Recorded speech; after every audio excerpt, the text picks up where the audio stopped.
and small bore him appearing on the Mar-a-Lago patio may be, he really has tremendous influence in this moment over the Republican Party, in part because his fellow Republicans are giving it to him. One of the reasons we're having this vote to oust Liz Cheney is because Donald Trump got involved and it became a debate not about policies, as they like to claim, but about fealty to this president. You know, he's endorsed in certain primaries and helped candidates really shoot to the top. Texas 6 is a good example.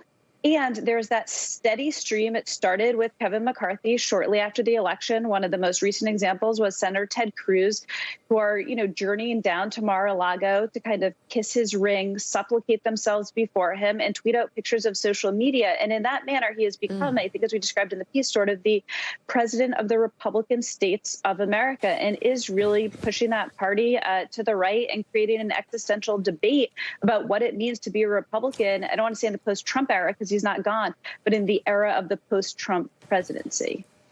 So what exactly happened, Ashley? That you can tell? You can't just. I can't. You can't make that sound when you see the picture. You can't.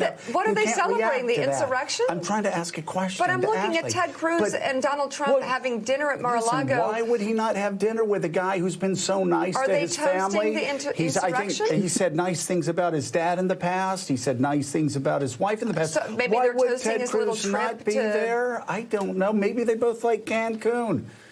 And maybe they just want a cup of coffee. They just want to sit there and talk about how friendly they've been in the past. Anyway, oof. All right, I'm going to try to go to Ashley again because this is an incredible article. Here we go. Ashley, so can you figure out in your timeline when exactly did Lindsay, who said, I've had enough, I'm getting off of this plane right now, or something like that, and then Kevin McCarthy, who got on the House floor and said Donald Trump is responsible for it.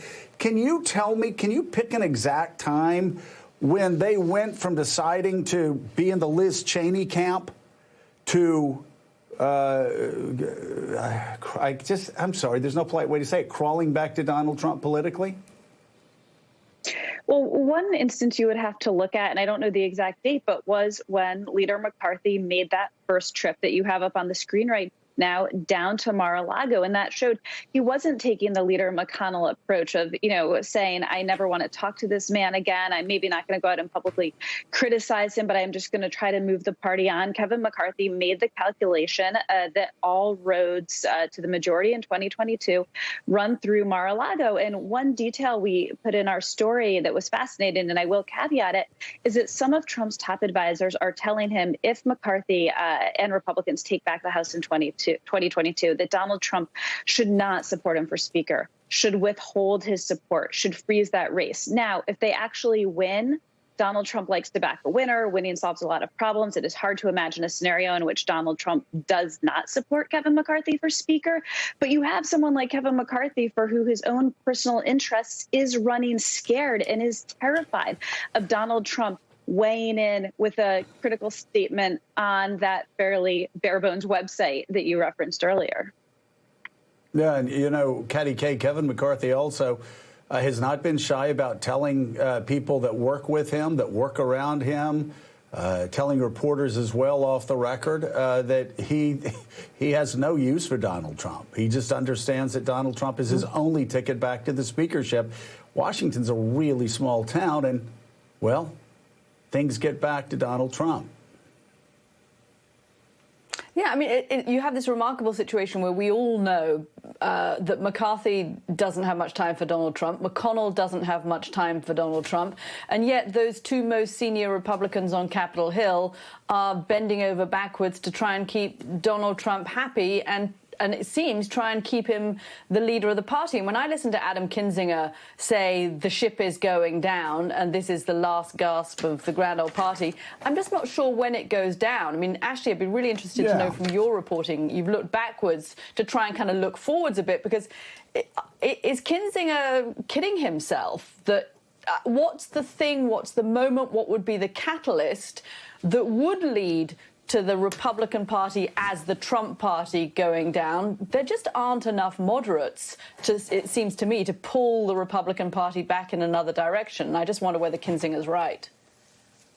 Well, it's a great question. And, look at the Texas 6 special election where Donald Trump endorsed someone who was behind in the early voting, who surged to the front and won that jungle primary. And Kinzinger's preferred candidate, I believe, finished 9th out of 22 candidates. And so I think what Kinzinger is pointing to is it is hard to see that party with Donald Trump going down in 2022 or even maybe 2024.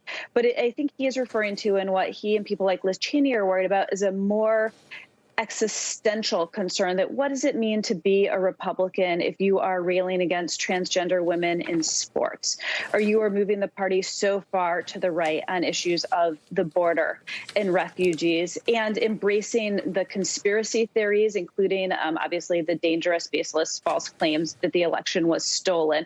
What does that mean to be a Republican Party? We were talking earlier in the show about trying to negotiate with President Biden. If you did not vote to certify his election results, if you are claiming, as President Trump is, that he is an illegitimate president and an illegitimate leader. That is kind of the way in which the Republican Party can eat itself from the outside in. But it's not that it is going to go down necessarily in one of these particular races where Donald Trump's support can really be a boon for a Republican candidate. Yeah, especially in these House races.